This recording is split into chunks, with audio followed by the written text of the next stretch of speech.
Yesterday, we briefly spoke on the subject of Shri Radha Madan Mohan and Shri Radha Govinda Dev.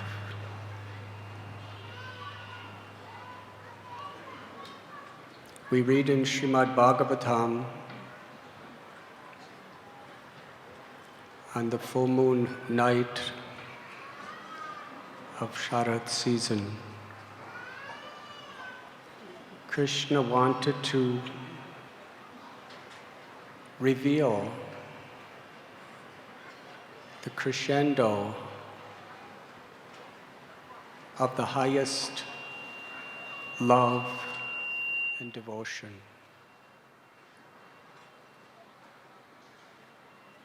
It was on this night that he stood under the Bamsi Bhat tree, which is just a few minutes from here, and played upon his flute.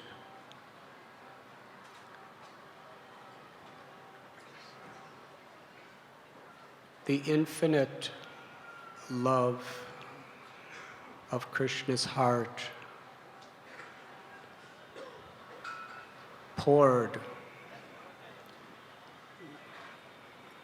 through his beautiful smiling lips,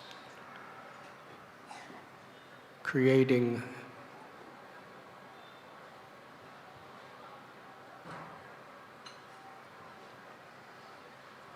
the most intoxicating spiritual music through his flute. Our acharyas explain that Krishna is all attractive. He possesses all opulences in full.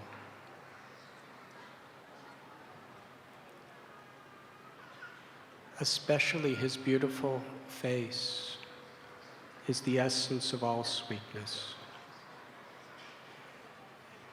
And his lips are the essence of the sweetness of his face. And when the love of his heart pours through his lips into the flute, it creates a sound which entered into each of the gopis' ears. And they could hear Krishna personally calling for each and every one of them. They left everything only to give happiness to Krishna. Our acharyas teach us that it is not that the gopis wanted to enjoy Krishna. They wanted to be enjoyed by Krishna.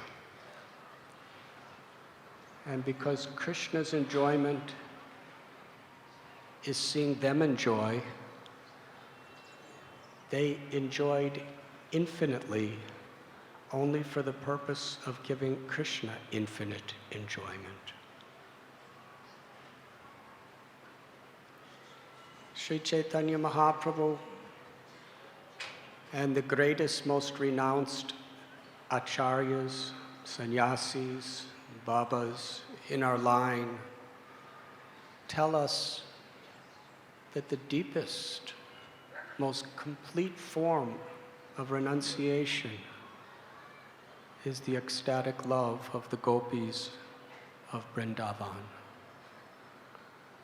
They ran through the forest, leaving behind all of their worldly attachments to family, to prestige, to home, to safety, for Krishna's pleasure, and met Krishna under this holy tree.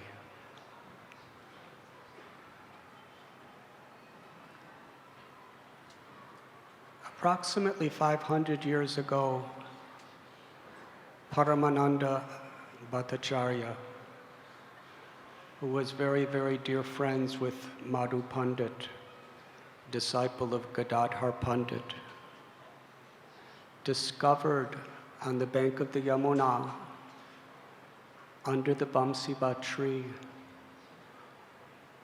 under the sand, the deity of Sri Gopinath, who, as we explained yesterday, was originally carved by Vajranabha about 5,000 years ago, but was lost to the vision of the world for a long time. Madhu Pandit Goswami, he worshipped the deity of Gopinath with his heart, his life, and his soul. When the consort of Nityananda Prabhu, Janava Devi, came to Vrindavan with many of her close associates after the first Gaur Purnima festival in Khetri Gram, which was hosted by Narottam Das Thakur, she would visit all of the different Goswamis' temples. After Lord Chaitanya and Lord Nityananda departed from this mortal world, she was honored as the senior most acharya of our whole sampradaya.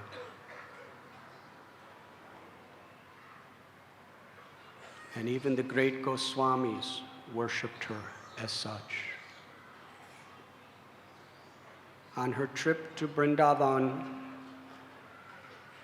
she was put through so many challenges. There were murderers and thieves that wanted to kill her, thinking that she must have a lot of money. Otherwise, why so many people are following her? There were Smarta Brahmins who were worshippers of demigods, who consider her to be a great threat to the whole Vedic society, since she had so many Brahmins who were following her, surrendering to her. Thousands of villagers and townspeople were giving their lives to her. And she was teaching devotion to Krishna, and she was a female. They decided she must die. But through so many incredible arrangements, usually the demigod that they worshipped would come to them with all of her weapons on the lion that she rode on, and scream at her so-called devotees, saying, Janavi Devi is my worshipable deity. I am but an expansion of her expansions. If you don't surrender to her with your whole heart and soul, I, your worshipable deity, will come to destroy you. So all these different opposing parties, they all fell at her feet at different times. And graciously she forgave them, initiated them, and induced them to follow the path of Sri Chaitanya Mahaprabhu and her beloved consort Nityananda Prabhu, and give up all varieties of religion and just surrender by raising their arms, dancing in ecstasy and chanting the holy names.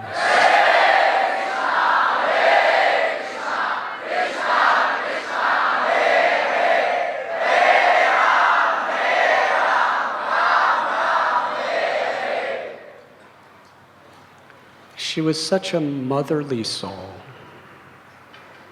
Although great renunciates like Jiva Goswami, Lokanath Goswami, Gopal Bhatt Goswami, Raghunath Das Goswami were honoring her,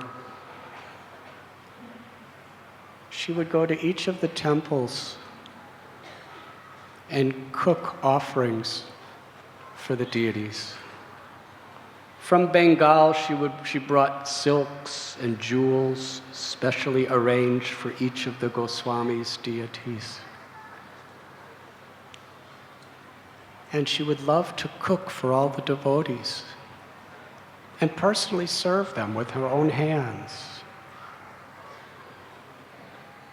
She roamed throughout Vrindavan. She went to Sri Radha Kund, where Radhanath Goswami fell at her feet.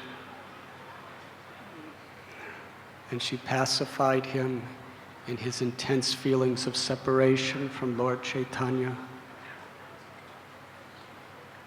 Before she was to leave Vrindavan, she went to Radha Gopinath temple for the darshan.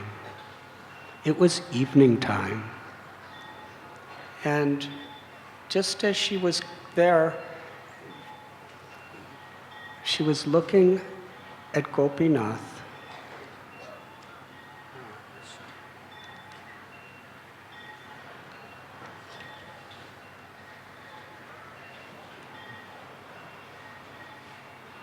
His Holiness Giriraj Swami wants me to speak for a few more minutes.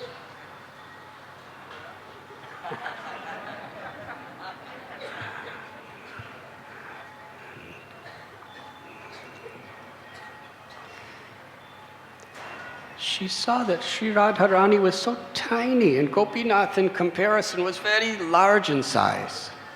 And she thought in her mind that Radharani is so small. But then, as that thought appeared, immediately she was thinking, who am I to make such a judgment? Whether Radha is small and Krishna is big, this is how they appeared. So without saying anything to anyone after the arti, she left. When she took rest that night at her residence, she had a dream. In the dream, the Murti of Gopinath appeared to her. He was playing his flute. And then he spoke. He said, Janava-Devi, what you're saying is correct. Radharani is too small for me. I want you to go back to your place of Kardaha in Bengal and have a new deity of Radharani that is suitable to my size made. And then Srimati Radharani, little Radharani, appeared to Janava-Devi in the dream, and she said, whatever my beloved Lord said is what I want also. So she had a mission. And soon after she left Vrindavan and walked all the way back to Bengal. Near Panihati is the village of Kardaha, where she lived with Lord Nityananda Prabhu for so many years. And there, an expert craftsman named Nayana was called to carve the deity. And Janava-Devi very, very carefully guided every moment of his carving. And when the deity was carved and cast, she had a beautiful festival to put Srimati Radharani on a boat. And on that boat, she sent some of the most close associates of Lord Nityananda Prabhu. And she sent many gold coins and necklaces, jewelry, cloths, spices to Vrindavan for not only Radha Gopinath, but all the different deities of the Goswamis. And on the ghat, as the boat was departing on the river Ganga, Janava-Devi, with loving tears in her eyes and folded palms, she prayed to Gopinath here in Vrindavan that, my dear Lord, please arrange for your beloved Srimati Radharani to have a safe and happy journey into your eternal abode. Then she sent a message very quickly to Narottam Das Thakur, to Srinivasacharya, to Shyamananda, that the deity would be stopping in Katwa, because that was on the way.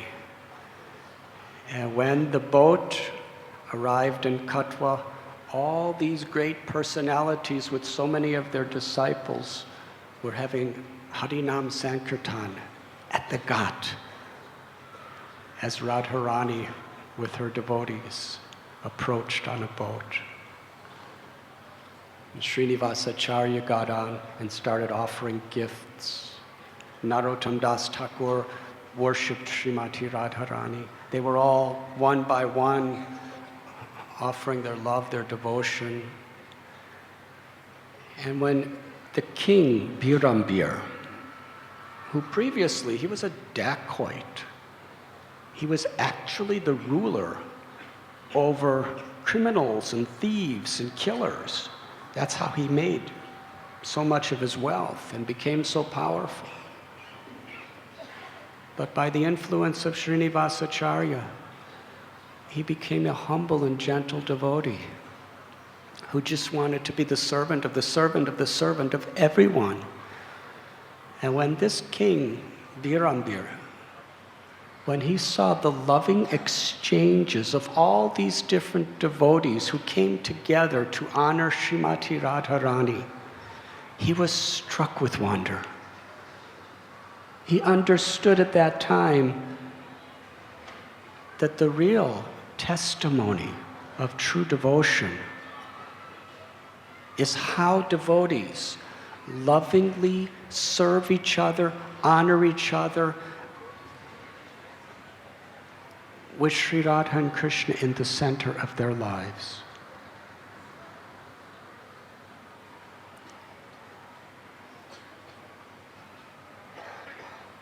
Vrindavan is a place where, because everyone loves Krishna, everyone loves each other. And when Krishna sees all the devotees loving each other, that gives him unlimited happiness.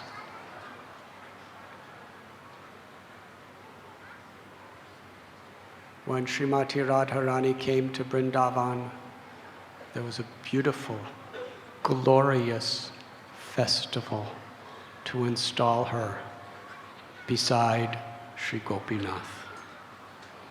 Madhu Pandit was very, very happy to preside over this ceremony. And the little deity of Radharani was put next to her, on the other side of Gopinath. And we learn from our Vaishnava literatures that sometime after this, Janavi Devi herself came back to Vrindavan. She put a close to her pastimes within this world by going on the altar and entering into the form of the small deity of Srimati Radharani. Because Janavi Devi in Krishna's Leela in Goloka is Srimati Radharani's younger sister, Ananga Manjari. From that time, that small deity still there is worshipped as Ananga Manjari, Sri Janavi Devi. Shri Shri Radha Gopinath ki jai. Gopinath is our Prayojana Murti. He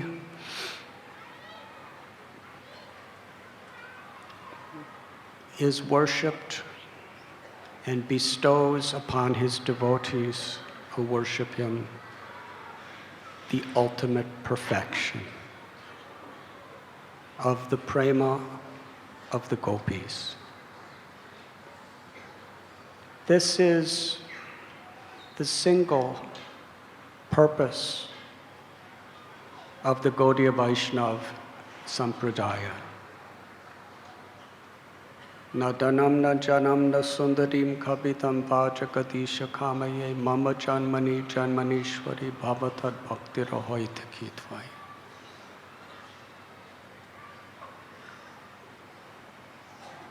We simply want to serve with love, unconditionally.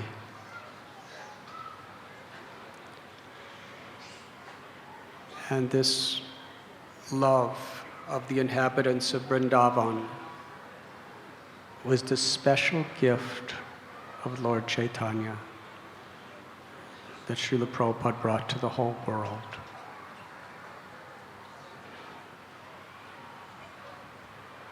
I believe, Giriraj Maharaj, you want me to speak till 6:30? So I'll just tell one.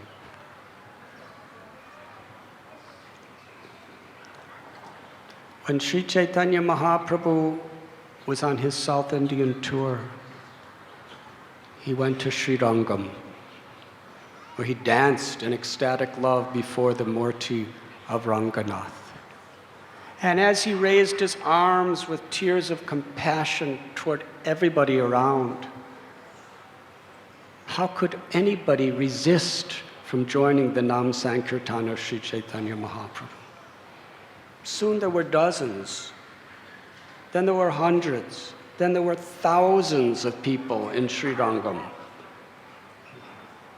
dancing and chanting like they had never done before.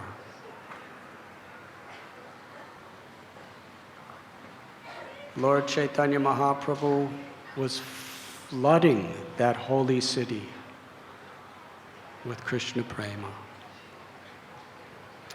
Venkatabhatta, who was a Brahmin and a priest of the temple,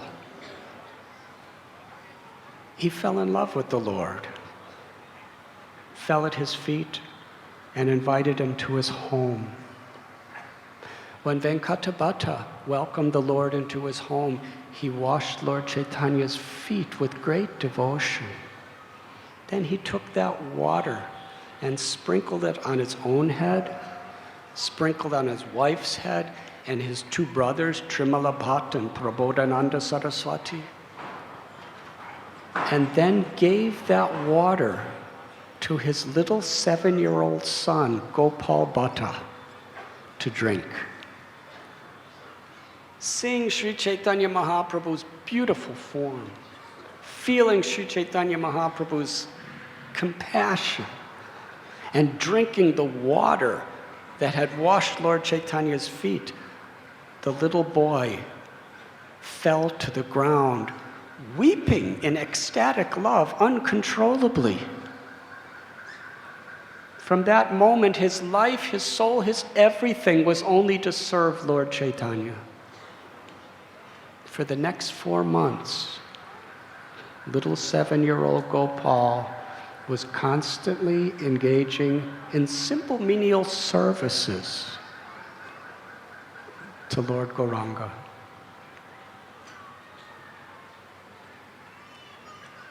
One day, a thought struck his heart. This is my beloved Lord. And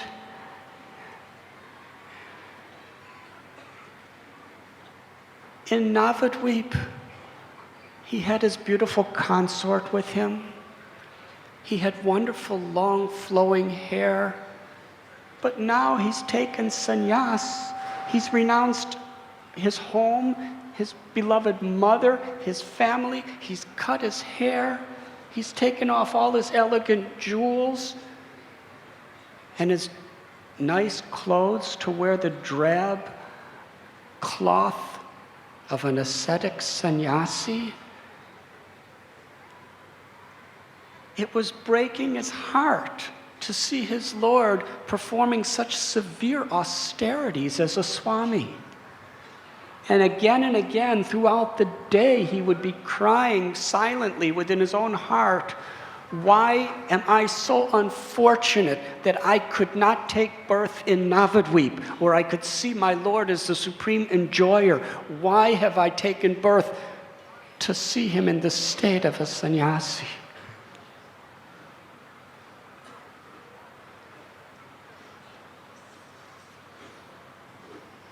He could practically not even sleep at night.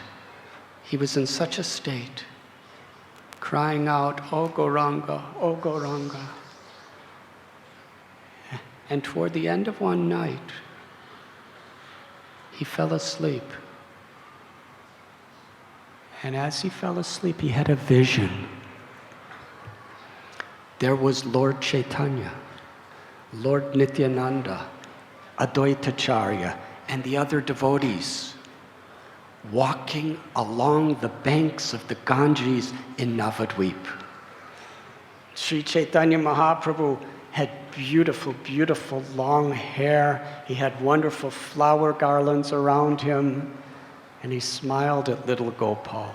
And Gopal was walking beside him. Then Nityananda and Advaita called little Gopal and said, "We want to tell you a secret." But just before they spoke anything in his ear, he woke up. He was so shaken by this. He ran to where Lord Chaitanya actually was, who was sitting in a room. And he fell at Lord Chaitanya's feet crying. And he looked up at Lord Chaitanya. Lord Chaitanya smiled upon him. And then before his own eyes, wide awake, Sri Chaitanya Mahaprabhu manifested his beautiful form as Shyam Sundar.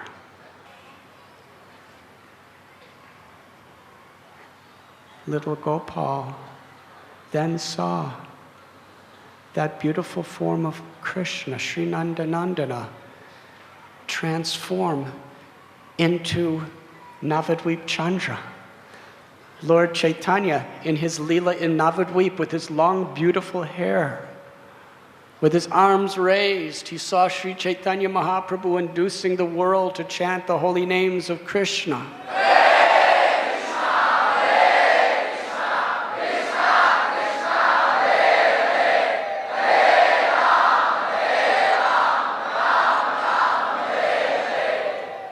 Little Gopal was so overwhelmed in ecstatic love, he fell at Lord Chaitanya Mahaprabhu's lotus feet, grabbed his feet and started bathing the Lord's feet with his tears.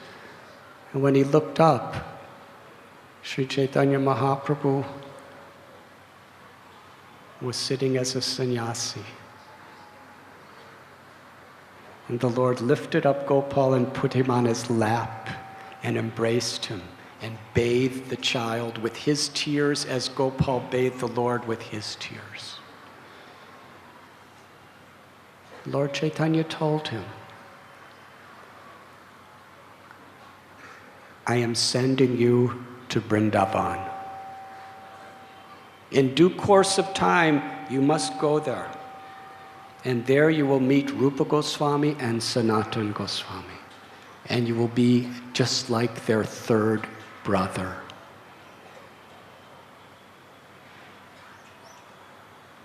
There, all of your most innermost desires will be fulfilled. But for now, you must stay here in Sri Rangam and carefully serve your mother and father, who are my dear beloved devotees.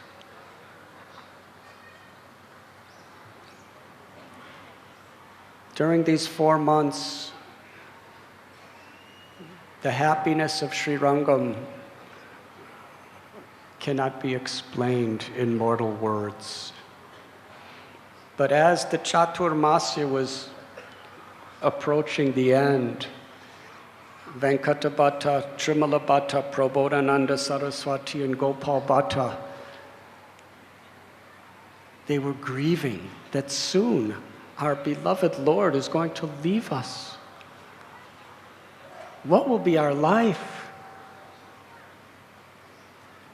We have become so deeply, deeply attached to doing Harinam Sankirtan throughout the day with Lord Chaitanya, hearing Hari Katha and Vrindavan Katha with the Lord, going to see the darshan of Ranganath with the Lord, bathing in the river Kaveri with the Lord. How will we survive? Alas, that day came where Sri Chaitanya Mahaprabhu departed. And the family, the only solace they had, practically day and night, they just discussed among themselves the pastimes of Sri Chaitanya Mahaprabhu and the pastimes of Radha and Krishna in Vrindavan that he had awakened in their hearts. Gopal became disciple of his uncle, Prabodhananda Saraswati. How he learned the Vedic literatures according to the conclusions of Sri Chaitanya Mahaprabhu.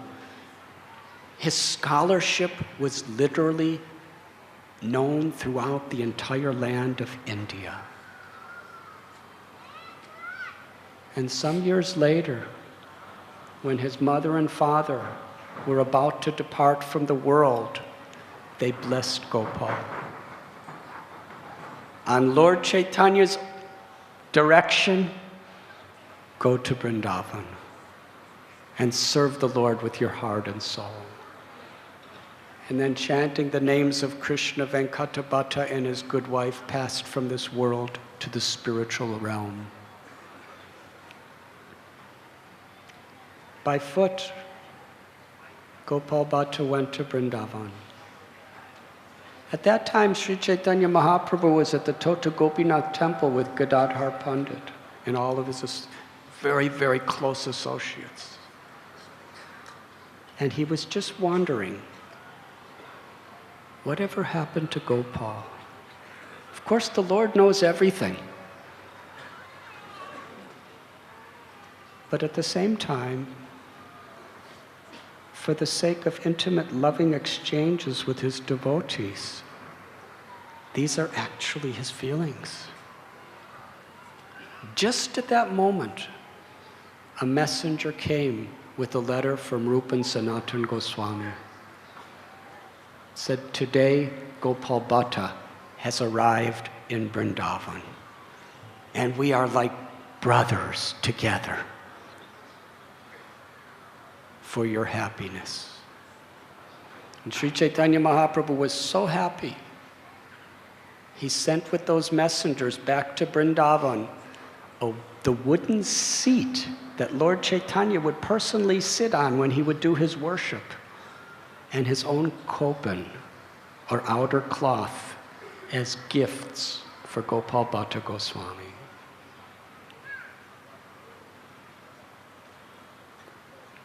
When Gopal Bhatt Goswami was living here in Vrindavan, in the association of Rupan Sanatan, later Jiva Goswami, Raghunath Goswami, Raghunath Bhatt Goswami, Lokanath Goswami, Bhugarabha Goswami.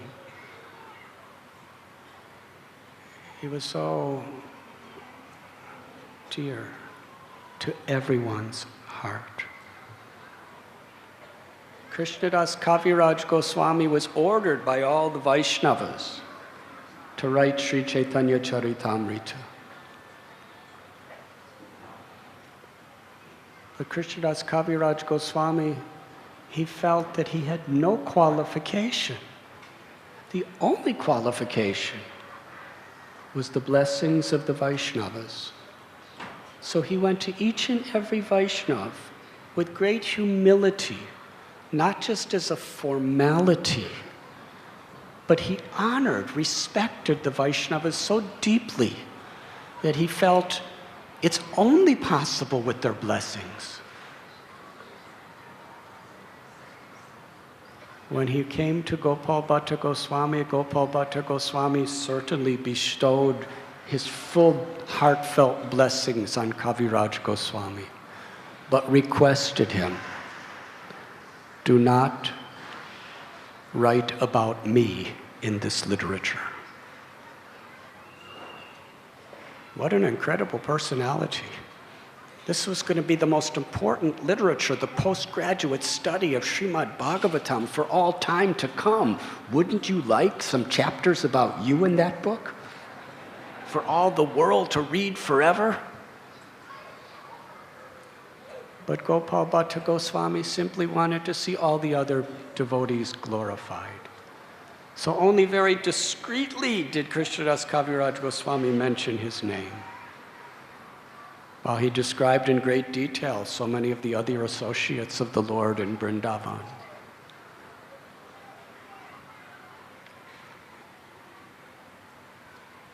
Lord Chaitanya Mahaprabhu appeared to Gopal Bhatt Goswami and told him to go to Nepal, what is now called Nepal, to the river Gandaki. There, with his water pot, he took water for his bath, and in the pot, 12 shalagram shilas appeared. So he put the shalagram shilas back in the Gandaki and took more water out, and 12 shalagram shilas again were there. This happened 3 times.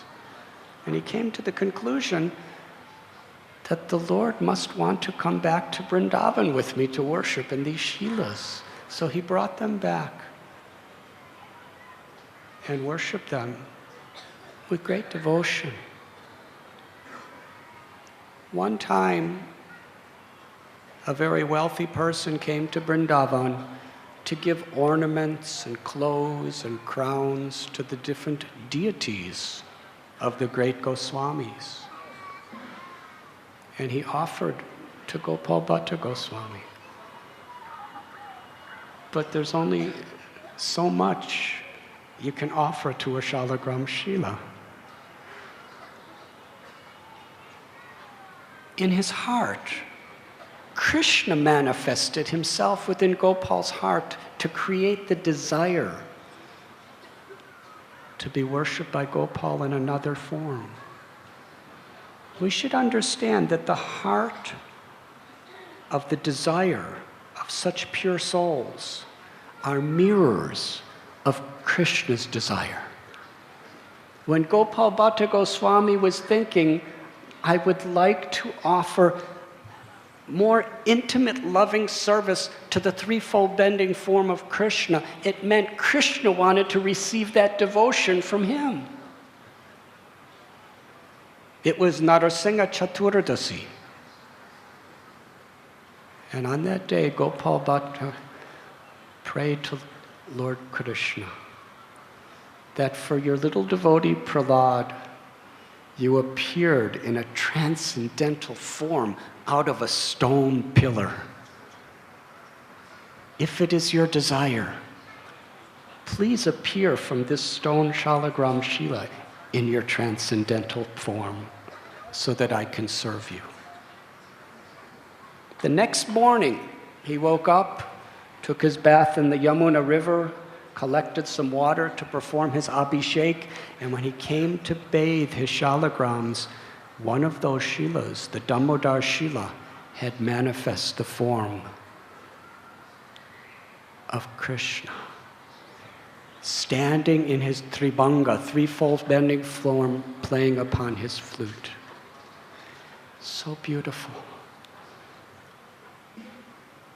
Gopal Bhatt Goswami, in great ecstasy, he called for Rupa Goswami, Sanatan Goswami, and the others, and they all came there to have a beautiful festival. And when they saw the form of Sri Radha-Raman, they were struck with wonder.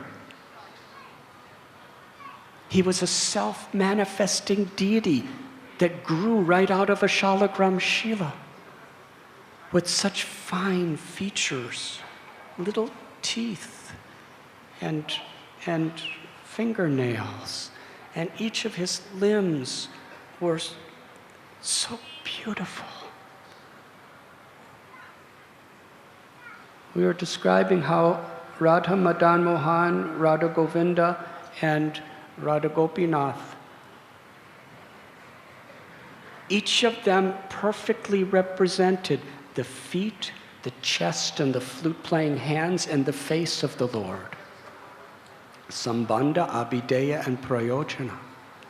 And all the Goswamis unanimously agreed that the feet of Madan Mohan, the flute playing of Gopinath, and the smiling face of Govinda are all together fully manifested in the form of Gopal Bhatt Goswami's Murti. And because just close by is Nidhuban, where Krishna renders loving service for the pleasure of Radha, the Goswamis named the deity Radha Raman. And Gopal Bhatt Goswami worshipped that deity with his heart and soul.